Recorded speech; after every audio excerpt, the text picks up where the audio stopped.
اعوذ باللہ من الشیطان الرجیم بسم اللہ الرحمن الرحیم۔ قرآن مجید میں کل 114 صورتیں ہیں اور 114 صورتوں کے اندر سب سے سخت ترین عذاب یا جہنم کی سب سے سخت ترین ڈسکرپشن اگر کسی صورت میں دی گئی ہے تو وہ 104 نمبر صورت سورۃ الہمزہ ہے۔ جہنم کا عذاب سنتے ہی عام طور پہ ذہن میں یہ آ جاتا ہے کہ ہو سکتا ہے شرک کے اوپر ہو، بدکاری کے اوپر ہو، چوری کے اوپر ہو، سود کے اوپر ہو، لیکن حال یہ کہ اس صورت میں ایسی کسی چیز کا ذکر نہیں بلکہ ان دو باتوں کا ذکر ہے جو عام طور پر آج کل ہمارے معاشرے میں سوئی ڈش کی طرح کی جاتی ہیں، اور وہ ہے ویل لکل ہمزۃ لمزہ، تباہی بربادی ہلاکت ہے ہر ہمز اور لمز کرنے والے کے لیے۔ ہمز اور لمز کے مفسرین کرام نے مختلف معنی لکھے ہیں۔ وہ لکھتے ہیں ہمز کے 4 معنی ہیں۔ نمبر 1، یہ کسی انسان کے پیٹ پیچھے اس کے عیب گنوانا، اس کی برائیاں گنوانا، وہ فلانا وہ کیا نالائق ہے، وہ کیا نکما ہے، وہ کیا سفارشی ہے، اس کو تو بات کرنے اور کپڑے پہننے کا ڈھنگ سنگ ہی نہیں آتا۔ دوسرا معنی لکھا ہے ہمز کا کہ لوگوں کا پردہ نہ رکھنا، لوگوں کا پردہ چاک کرنا، اگر کسی کا کوئی سیکرٹ کوئی راز آپ کو معلوم ہو جائے فوراً پبلکلی سب کو بتا دینا، او فلانے کی بات پتہ لگی ہے، اس کی منگنی ٹوٹ گئی ہے، اس کا تو چکر چل رہا ہے فلانے کے ساتھ، وہ تو ایگزام میں فیل ہو گیا ہے۔ اور نمبر 3 یہ کہ دوسروں کی عزت اور اس کی ساخت کو نقصان پہنچانا،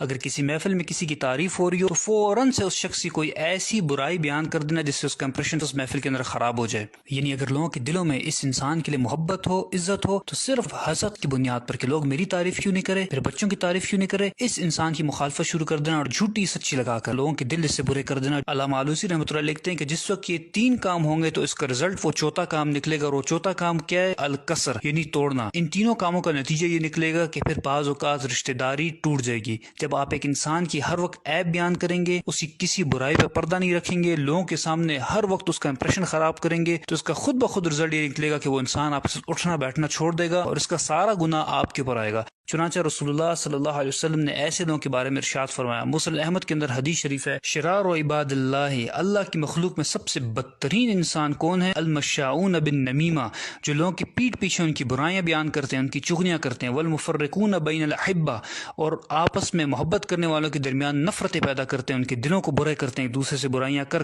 والباغون البراء اللعنت، اور بے گناہ اور معصوم لوگوں کو بدنام کرنے کی کوشش کرتے جن کا کوئی قصور نہیں ہوتا، فضول میں ان کی طرف اس قسم کی نسبتیں کرتے ہیں جو کام انہوں نے نہیں کیے ہوتے۔ اور ایک روایت میں تو یہاں تک آیا کہ یحشرہم اللہ فی وجوہ الکلاب، اللہ تعالیٰ ان کے چہروں کو کتے کی طرح بنا دے گا قیامت کے دن۔ اور دوسرا لفظ اس آیت میں ذکر ہوا ہے وہ ہے لمز۔ مفسرین کرام لکھتے ہیں کہ ہمز کا معنی تو 4 کام کسی کے پیٹ پیچھے کرنا، لیکن لمز کا معنی یہ ہے کہ کسی انسان کے روبرو اس کے سامنے 3 کام کرنا۔ نمبر 1 یہ کہ بات بات پر اس کو تانے دینا، تمہیں تو کچھ آتا ہی نہیں ہے، تم سے تو کوئی خیر کی توقع ہے ہی نہیں، کبھی کوئی کام تم نے ڈھنگ کا کیا ہے۔ نمبر 2 یہ کہ اس کو لوگوں کے سامنے ذلیل کرنا، اور نمبر 3 یہ کہ اس کا محفل میں مذاق اڑانا، منہ سے اشاروں سے اس پہ ٹانٹ کرنا، اس کی شکل صورت کا مذاق اڑانا، اس کے کپڑوں کا لباس کا مذاق اڑانا۔ رسول اللہ صلی اللہ علیہ وسلم نے اس قسم کے لوگوں کے بارے میں ارشاد فرمایا کہ مررت بقوم، معراج کے موقع پر مجھے ایک قوم دکھائی گئی، اسفار من نحاس، ان کے ناخن نوکیلے تانبے کے بنے ہوئے تھے، یخمشون وجوہہم وصدورہم، اور وہ اپنے ناخنوں سے اپنا منہ بھی کھرید رہے تھے اور اپنے سینے کو بھی نوچ رہے تھے۔ میں نے پوچھا کہ یہ کون لوگ ہیں جو اتنی تکلیف میں ہیں؟ مجھے بتایا گیا کہ یہ آپ کی قوم کے وہ لوگ ہیں جو لوگوں کے پیٹ پیچھے ان کے عیب بیان کرتے تھے، اور یقعون فی اعراضہم، اور یہ لوگوں کی عزت اور آبرو سے کھیلا کرتے تھے۔ اور جب ہماری فرینڈز اینڈ فیملی گیدرنگز ہوتی ہیں، اور واٹس ایپ، فیس بک، سوشل میڈیا پر جو فرینڈز اینڈ فیملی گروپس بنے ہوتے ہیں، وہاں پر دوسرے کا مذاق اڑایا جاتا ہے، ایک دوسرے کو ذلیل کیا جاتا ہے، اور ہم کیا کہتے ہیں؟ ہم تو شغل لگا رہے ہیں،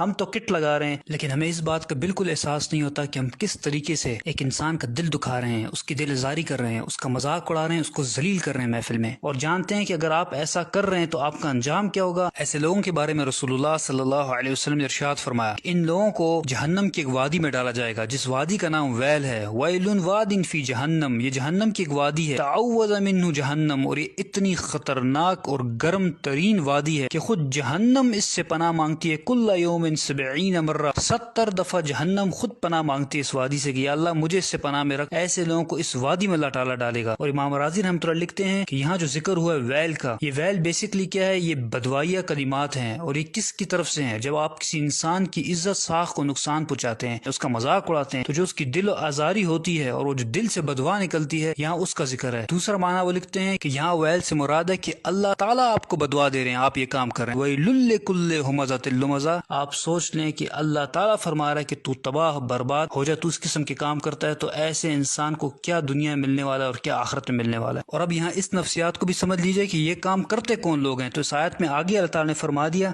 الذی جمع مالا وعددہ یحسب ان مالہ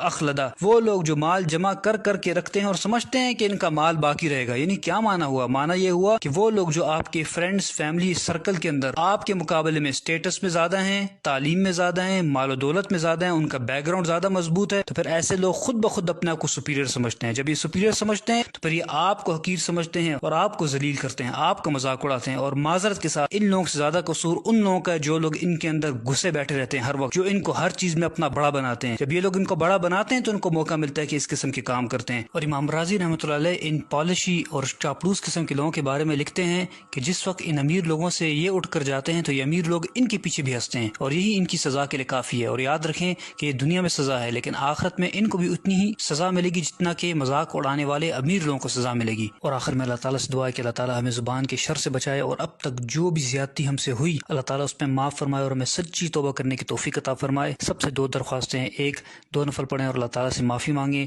دوسرا ان حدیث کو زیادہ سے زیادہ آگے پہنچائیں تاکہ آپ کا بھی صدقہ جاریہ بنے، ہمارا بھی۔ جزاک اللہ خیر۔